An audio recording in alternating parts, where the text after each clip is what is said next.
Perkenalan kelompok 1. Hai, aku Gibran. Namaku Ciko. Aku Atwa. Aku Kinara. Aku Akifah. Namaku Anissa. Dan kami adalah Kelompok 1. Semilir angin dan cahaya matahari pagi menyinari rumah kecil. Seorang gadis muncul dengan wajah ceria. Ia adalah Kinara, seorang gadis berumur 11 tahun yang duduk di bangku sekolah dasar. Kinara merupakan anak dari keluarga yang sederhana. Ayah dan ibunya adalah seorang pedagang. Setiap minggu ia selalu membantu orang tuanya melakukan pekerjaan rumah dan terkadang ia juga membantu orang tuanya berdagang di pasar. Kinara, bolehkah membantu ibu menyapu sebentar? Baiklah, Ibu.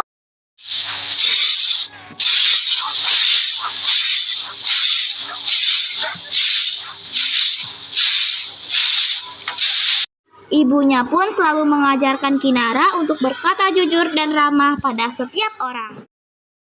Sini nak sapunya. Makasih Nek udah membantu ibu menyapu. Iya, Ibu.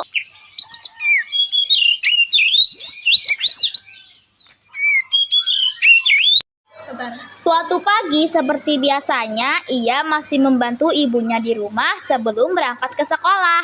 Namun di hari itu ia sedikit terlambat. Ibunya menyadari sudah lewat dari jam biasa Kinara berangkat ke sekolah. Kinara, kenapa belum berangkat ke sekolah nak? Sudah ibu saja yang lanjutkan cucian. Baik Bu, Kinara berangkat sekarang ya ke sekolah.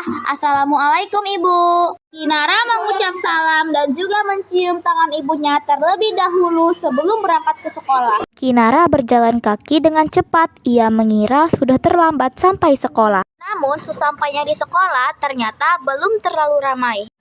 Ketika Kinara sampai di depan kelasnya, pintu kelasnya juga belum terbuka. Kunci masih menempel di gagang pintu, tanda kalau belum ada satu orang pun yang datang, baru Kinara. Kemudian ia membuka kunci pintu kelasnya, namun tiba-tiba kunci itu patah. Sangat terkejut sekaligus takut, wajahnya merah dan badannya berkeringat dingin. Itu adalah kali pertamanya ia mematahkan kunci. Sekitar memastikan bahwa tidak ada orang yang melihatnya. Ia menyembunyikan kunci tersebut ke dalam laci meja, lalu duduk di kursinya seperti tidak terjadi apa-apa. Lama kemudian teman Kinara datang. Ia bernama Akifah.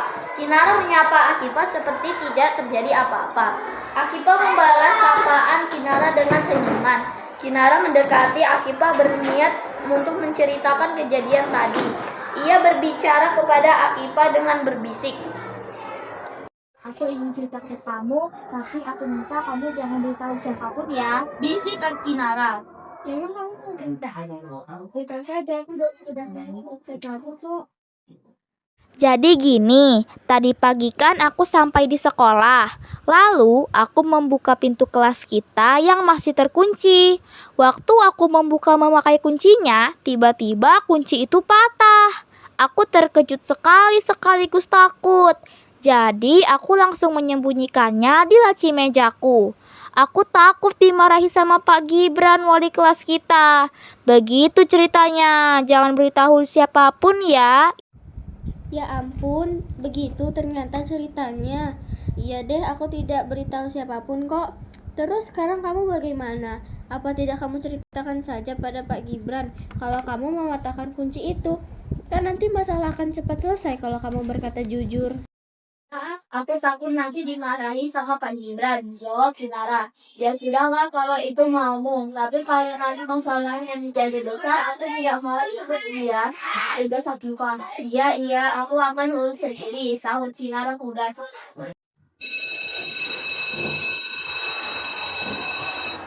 Bel sekolah berbunyi, tanda jam sekolah akhirnya berakhir di hari itu. Kinara menghela nafas lega karena berpikir ketidakjujurannya di hari ini ternyata tidak diketahui oleh guru dan teman-temannya. Ia pun pulang sekolah dengan ceria sambil membawa tas dan botol minum kesayangannya. Ia melambai tangan ke temannya. Bye-bye Akifah, sampai ketemu besok lagi ya di sekolah, kata Kinara. Bye-bye Kinara, hati-hati di jalan ya, sahut Akifah. Di jam sekolah yang sudah berakhir, ternyata masih ada beberapa siswa-siswi yang melaksanakan piket harian kebersihan kelas. Beberapa dari siswa tersebut yaitu Ciko dan Atwa. Dua orang siswa ini paling akhir di kelas karena mereka bertugas mengunci pintu kelas dan menyerahkan kuncinya kepada penjaga sekolah.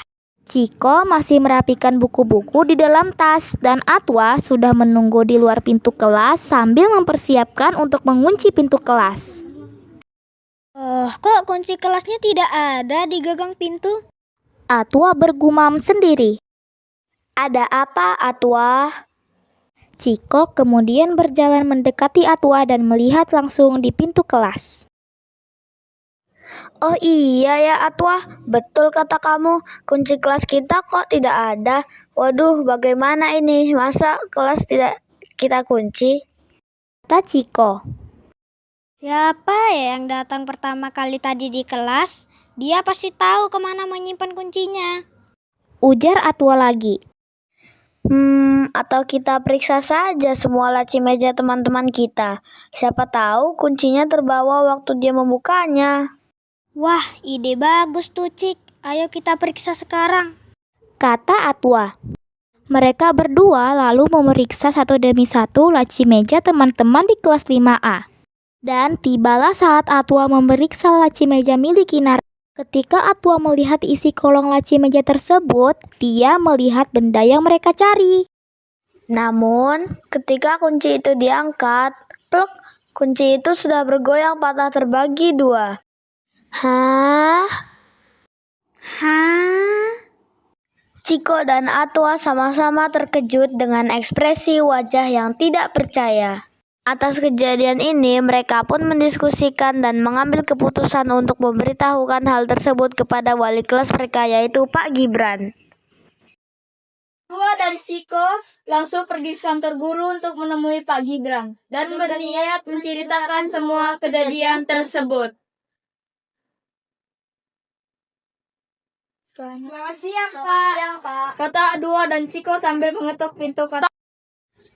Pak Gibran yang berada di kantor guru pun kaget dengan kedatangan Atwa dan Ciko yang belum pulang sekolah. Kenapa kalian belum pulang? Belum selesai ya piketnya? Kata Pak Gibran. Atwa dan Ciko berjalan mendekat ke arah Pak Gibran, izin untuk duduk dan akhirnya menceritakan semua hal tersebut. Pak Gibran menanggapi cerita Atwa dan Ciko dengan seksama. Sesekali alisnya berkerut dan kepalanya mengangguk-angguk tanda mengerti semua cerita Atwa dan Ciko. Terima kasih atas cerita kalian ya. Bukti kunci pintu kelas yang patah itu biar Bapak yang pegang. Sekarang kalian berdua silahkan pulang ke rumah. Besok Bapak akan cari tahu siapa yang mematahkan kunci itu sebenarnya. Baik, Pak. Sahut Atwa dan Ciko bersamaan dan kemudian pergi meninggalkan ruang guru dan langsung pulang ke rumahnya masing-masing.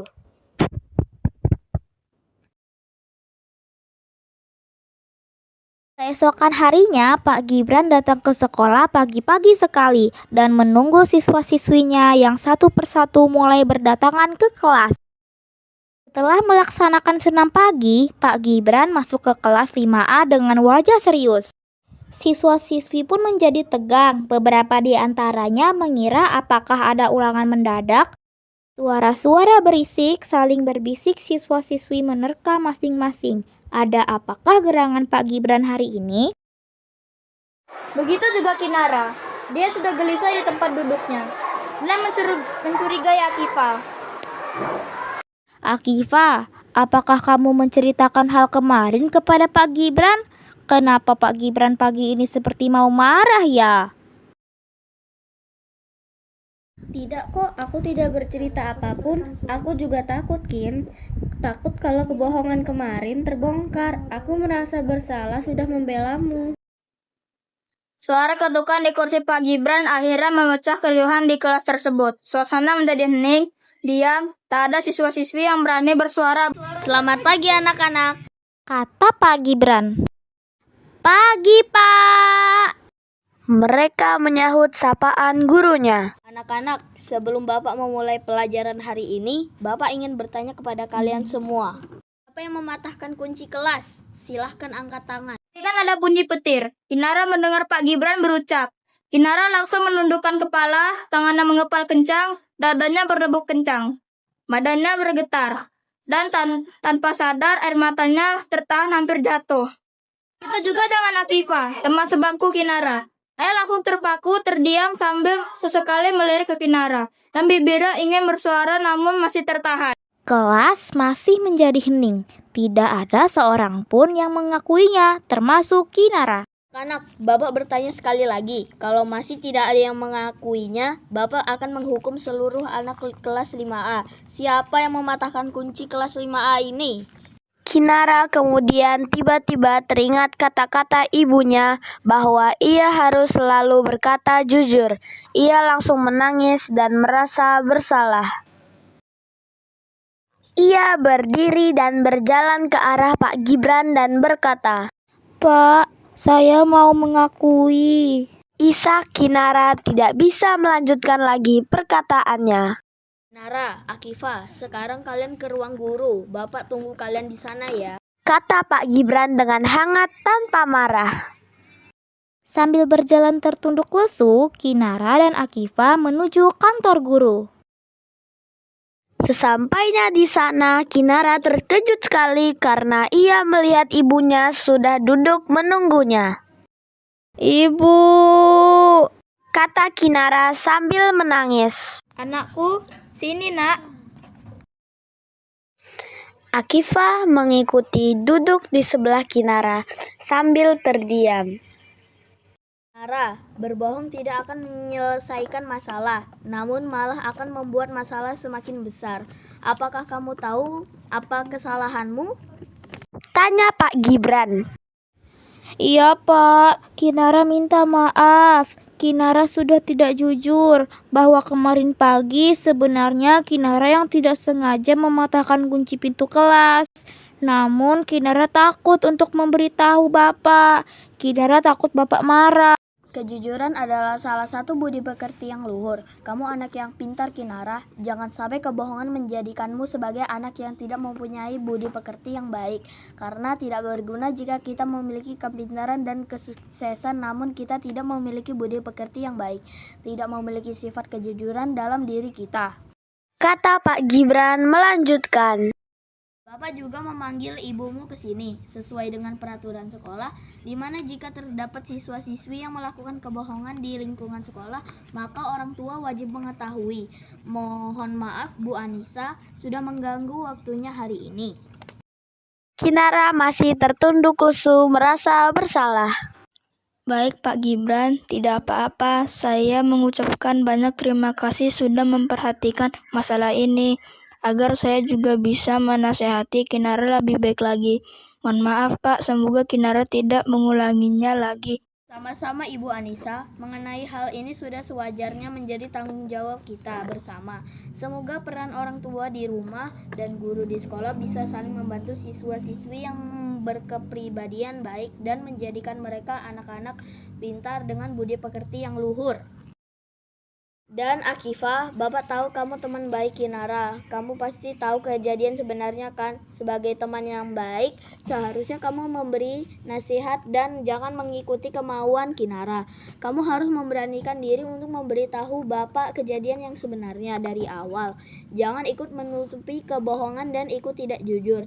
Sudah, syukurlah jika kalian berdua sudah mengetahui apa kesalahan kalian. Bapak tidak marah, Bapak hanya mau kalian berkata jujur dan tidak menutupi kebohongan. Seandainya kalian berkata jujur dari awal, masalahnya pasti akan segera selesai kan? Iya Pak, sekali lagi Kinara minta maaf ya Pak. Kinara menyesal. Maafkan Kinara ya Bu. Maafkan aku ya Akifah.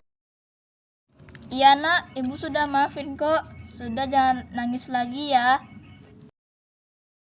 Sejak saat itu, Kinara tidak pernah berbohong lagi. Ia menyesali perbuatannya yang ia lakukan. Ia kembali menjadi anak yang ceria, ramah, dan jujur, sehingga disukai oleh banyak orang. Ia menjalani kehidupannya seperti biasa, belajar dengan teman-temannya, bermain, dan banyak hal lagi yang ia lakukan. Hari yang menentukan kelulusan sekolah dasar telah tiba. Ia dan juga Akifa, temannya, lulus dari sekolah dasar SDN 1 Sidorejo dengan nilai yang sempurna. 넌 나를 보며 마치 넌 달콤한